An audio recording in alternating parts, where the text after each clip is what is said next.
Bismillahirrahmanirrahim. Assalamu alaikum. Welcome back to the histology series of block 1, and this is the lecture 2 in which we will discuss cytoplasm, mitochondria, ribosomes, endoplasmic reticulum and Golgi of fetus. So starting with the cytoplasm has two components. Cytoplasm is basically आपका जो cell होता है वो दो में divide होता है. Cytoplasm होता है और एक न्यूक्लियस होता है.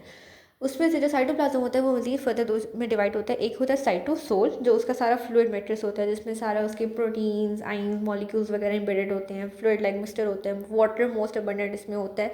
मोस्ट मेन पार्ट इसकी कॉम्पोजिशन का वाटर होता है. और सेकेंड पार्ट होता है इसके साइटोस्केलेटन होता है. साइटोस्केलेटन में सारी वो चीज़ें आ जाती हैं जो कि सेल को सपोर्ट करती है. माइक्रोट्यूब्यूल, माइक्रोफिलामेंट्स, इंटरमीडिएट फिलामेंट, ये थ्री मेन टाइप्स होती हैं जो मिलकर सारा बनाते हैं. साइटोसोल में आगे आ जाती है साइटोप्लाज्मिक ऑर्गेनेलीज और उसमें से पहली ऑर्गेनेली जिसको हम डिस्कस करने लगे हैं वो है माइटोकॉन्ड्रिया. माइटोकॉन्ड्रिया जिनको पावर हाउस ऑफ सेल भी कहते हैं. माइटोकॉन्ड्रिया डबल मेम्ब्रेन बाउंडेड होती है. आउटर मेम्ब्रेन होती है जिसके ऊपर पोरिन होता है. पोरिन की कंपोजिशन होती है और ये परमिएबल होती है, यानी किसी भी किस्म के सब्सटेंस को आने देगी. हर किस्म के सब्सटेंस को पास करते हैं अंदर आ जाएगी. आउटर मेम्ब्रेन से क्रॉस करके इनर मेम्ब्रेन के दरमियान, आउटर मेम्ब्रेन और इनर मेम्ब्रेन के दरमियान प्रेजेंट होती है इंटर मेम्ब्रेन स्पेस.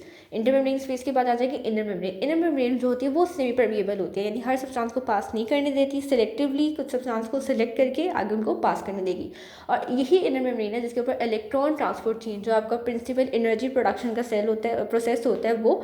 और साथ में और भी प्रोसेस लाइक आपके कीमियो एटीपी सिंथेसिस, ऑक्सीडेटिव फॉस्फोराइलेशन जिसको आप कहते हैं, एटीपी सिंथेज एंजाइम की मदद से जो एटीपी की सिंथेसिस होते हैं, ये सारे प्रोसेस माइटोकॉन्ड्रिया की इसी इनर मेम्ब्रेन के ऊपर इनके एंजाइम्स प्रेजेंट होते हैं और ये होते हैं. इन प्रोसेस की डिटेल आपने बायोकेमिस्ट्री में देखोगे. यहाँ हम सिर्फ स्ट्रक्चर के लिहाज से देखें कि माइटोकॉन्ड्रिया के ऊपर क्या क्या प्रेजेंट है.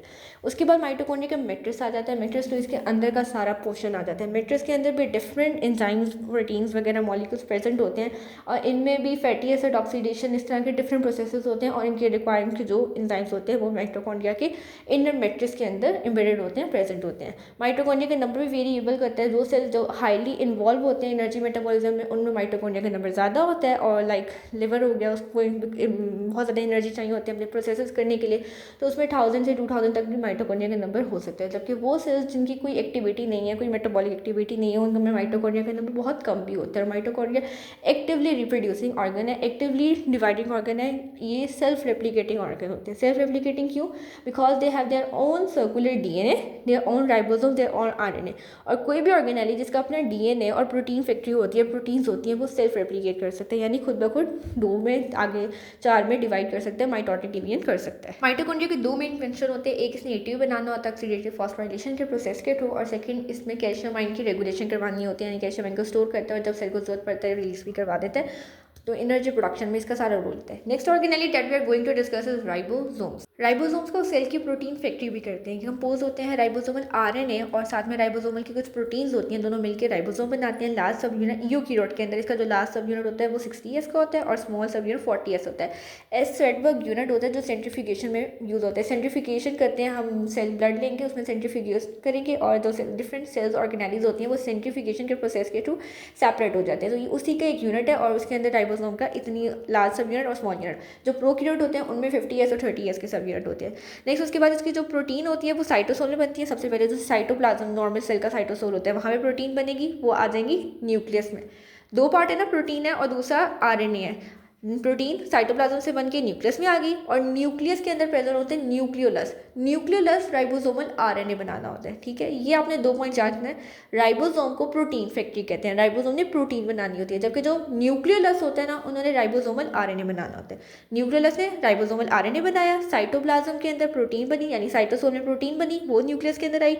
आगे न्यूक्लियस के अंदर ही राइबोसोम्स और राइबोसोमल आरएनए प्रोटीन दोनों मिलके उन्होंने राइबोसोम का पूरा यूनिट बना दिया, जो वापस न्यूक्लियस से एक्सपोर्ट होकर बाहर सेल के साइटोप्लाज्म के अंदर आगे रिजाइड कर दिया. और ये बेसोफिलिक स्टेन लेते हैं. बेसोफिलिक क्यों लेते हैं? बिकॉज प्रोटीन कॉम्पोजिशन की वजह से बेसिक डाई लेते हैं ये. नेक्स्ट पोलिसोम्स क्या होते हैं? डिफरेंट जो राइबोसोम्स होते हैं ना वो एक सिंगल मैसेंजर. अब ट्रांसलेशन ट्रांसक्रिप्शन के प्रोसेस आप लोगों ने पहले देखे होंगे, ओवरव्यू आपके माइंड में होगा. ट्रांसक्रिप्शन होता है जिससे आपका जो डीएनए होता है वो मैसेंजर आरएनए बनता है और ट्रांसलेशन होता है वो मैसेंजर आरएनए आगे प्रोटीन बनाता है. मैसेंजर आरएनए का मॉलिक्यूल होता है, उसके ऊपर आके डिफरेंट अमाइनो एसिड्स अटैच होते हैं जो राइबोसोम काम करता है. Because ribosome is the protein factory, उसने प्रोटीन बनाना होता है. So polysome is the many ribosome जो एक single spiral messenger RNA molecule के ऊपर अटैच होंगे for the purpose of protein synthesis. आगे दो तरह के एक और बहुत इंपॉर्टेंट पॉइंट है, एक होते हैं फ्री राइबोसोम्स और एक होते हैं राइबोसोम जो एसोसिएटेड होते हैं एंडोप्लाज्मिक रेटिनैकुलम के साथ। एंडोप्लाज्मिक रेटिकुलम की एक टाइप होती है रफ एंडोप्लाज्मिक रेटिनैकुलम, जिसके ऊपर राइबोसोम्स लगे होते हैं। अब जो फ्री राइबोसोम्स होते हैं ना, उन्होंने वो प्रोटीन्स बनानी है जो आपके सेल को चाहिए, जो सेल की अपनी ज़रूरत की है, उसके अपने साइटोप्लाज्म की है, सेल की अपनी मेम्ब्रेन की इंटेग्रल प्रोटीन्स और एंजाइम है। जबकि जो आपका राइबोसोम एंडोप्लाज्मिक रेटिनैकुलम के पार्ट के साथ लगा हुआ, यानी रफ एंडोप्लाज्मिक रेटिनैकुलम का जो पार्ट है राइबोसोम, उन्होंने वो प्रोटीन्स बनानी होती है जो सेल ने बाहर निकालनी है किसी और पर्पस के लिए, किसी और लाइक डिफरेंट डेस्टिनेशंस के लिए, जो लाइसोसोमल प्रोटीन्स वगैरह होगी जो सेल से बाहर जाएंगे, जिनको सेल की ज़रूरत नहीं है, बाहर ट्रांसपोर्ट कर देंगे, एक्सपोर्ट कर देंगे, वो प्रोटीन बनानी होती है। यानी फ्री जो राइबोसोम्स है वो सेल की अपनी बनाएगा, और जो एंडोप्लाज्मिक रेटिनैकुलम के ऊपर राइबोसोम्स लगे हुए हैं वो बाहर वाली प्रोटीन्स बनाएगा। Next is endoplasmic retinaculum. So cell के अंदर एक बहुत बड़ा मेम्ब्रेनियस नेटवर्क सा प्रेजेंट होता है सैक्स और ट्यूब्यूल्स की फॉर्म में, जिसको एंडोप्लाज्मिक रेटिनैकुलम कहते हैं। जो सैक वाला पोर्शन होता है उसको रफ एंडोप्लाज्मिक रेटिनैकुलम कहते हैं, बिकॉज इसकी सर्फेस के ऊपर राइबोसोम्स प्रेजेंट होते हैं, जिसकी वजह से इसकी रफ अपीयरेंस होती है। और जो स्मूथ एंडोप्लाज्मिक रेटिकुलम जो ट्यूब्यूल्स की पोर्शन में प्रेजेंट होते हैं, उनके ऊपर कोई राइबोसोम्स नहीं होते। अब जो ऑफकोर्स राइबोसोम आगे क्या होगा, प्रोटीन सिंथेसिस। तो रफ एंडोप्लाज्मिक रेटिनैकुलम ने प्रोटीन सिंथेसिस करनी होता है, ये बेसोफिलिक स्टेन लेंगे, बेसिक स्टेन लेंगे। और जबकि SER जो होता है स्मूथ एंडोप्लाज्मिक रेटिकुलम, वो ट्यूबुलर इसलिए होता है, राइबोसोम नहीं होता, वो बहुत ज़्यादा उसकी सेल के वॉल्यूम और स्पेस ऑक्यूपाई करते हैं। और इन्होंने लिपिड सिंथेसिस करनी होती है, यानी लिपिड डिफरेंट प्रोटीन लिपिड बनाने हैं, फॉस्फोलिपिड्स वगैरह बनाने होते हैं। ग्लाइकोजिनोलाइसिस करनी होती है, यानी ग्लाइकोजन की डिग्रेडेशन करवानी होती है। जीनोबायोटिक्स डिटॉक्सिफिकेशन, जीनोबायोटिक्स यानी substance that is foreign to the body, यानी डिटॉक्सिफिकेशन का प्रोसेस, बॉडी से फॉरेन प्रोसेसेस, फॉरेन हार्मफुल चीज़ें जो होती हैं उनको निकालना होता है। सिक्वेस्ट्रेशन होती है कैल्शियम आयन, कैल्शियम आयन को स्टोर करके रखना होता है। आगे आप पढ़ोगे इस जी प्रोटीन सिग्नलिंग, जो हमने प्लाज्मा मेम्ब्रेन में पढ़ा था कि जी प्रोटीन होता है, जी प्रोटीन को कैल्शियम आयन चाहिए होते हैं वर्किंग के लिए। सो जी प्रोटीन जब एक्टिवेट होती है वो यहाँ से कैल्शियम आयन रिलीज करवाती है। सो मेनली इसने क्या करना है, कैल्शियम आयन को सेल के अंदर जब जरूरत पड़ने पे रिलीज करवाना होता है, जब जरूरत नहीं होती तो वापस इनटेक कर देता है, यानी सिक्वेस्ट्रेशन यानी regulation of the calcium ion करवाता है एंडोप्लाज्मिक रेटिनैकुलम। नेक्स्ट दोनों टाइप में डिफरेंस देखें तो SER के पास राइबोसोम नहीं होते, RER के पास राइबोसोम होते हैं। SER सेल की मेम्ब्रेन के पास होता है, आगे गोल्गी प्रेजेंट होता है, बिकॉज आगे हम इसका पूरा फंक्शन अभी डिस्कस करते हैं स्लाइड लेक्चर के एंड के अंदर।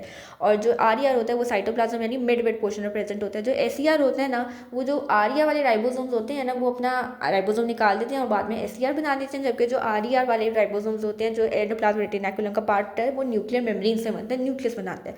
जो SER होते हैं वो मोस्टली ट्यूब्यूल्स की फॉर्म में होते हैं, और RER सिस्टर की फॉर्म में यानी सैक्स की फॉर्म में होते हैं।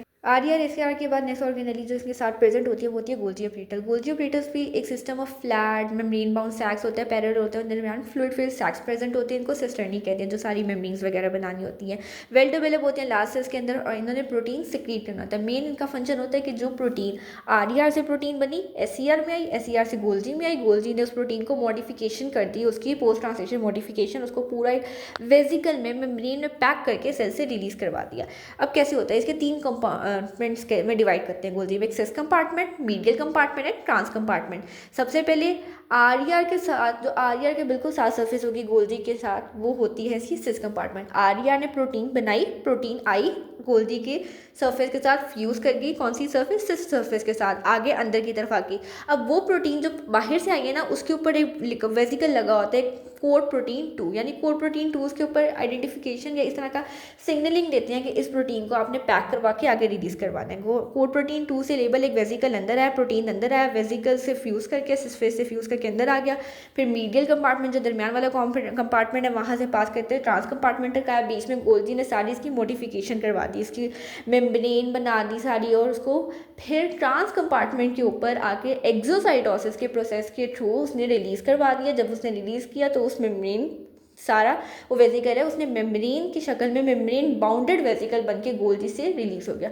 अब वो वेजिकल क्या है, वो वेजिकल कुछ भी हो सकता है, लाइजोसोम हो सकता है, एंडोलाइजोसोम हो सकता है, सेल को कोई रिक्वायर्ड प्रोटीन हो सकता है, कोई सब्सटेंस हो सकता है, या जो सेल को बाहर चाहिए वो बनाया होता है गोल्गी ने, कोई भी किस्म की चीज़ हो सकती है। तो गोल्गी के फंक्शंस क्या आ जाते हैं, इसने पोस्ट ट्रांसलेशन मॉडिफिकेशन करवानी होती है प्रोटीन की, और सेकेंड इसने सॉर्टिंग, पैकिंग और डिफ्यूजन करवा देनी है, एक्सोसाइटोसिस करवा देनी है, पार्टिकल को रेडी फॉर्म में सेल से बाहर निकाल देना देना है कि वो अपना फंक्शन दे सके। वो वेसिकल जो बाहर से आया या प्रोटीन जो बाहर से आई कोड प्रोटीन 2 से लेबल थी, COP2 से लेबल थी और रिलीज हो गई, इसके बाद वो वेसिकल जो गोल्जी को अपने चाहिए होते हैं, यानी गोल्जी के ट्रांसफेज से आया मीडियल में, मीडियल से सिस में, फिर सिस से मीडियल में, आगे पीछे, मतलब गोल्जी में आगे पीछे जो वेसिकल मूव करेगा ना, वो कोड प्रोटीन 1 से लेबल होता है, ठीक है।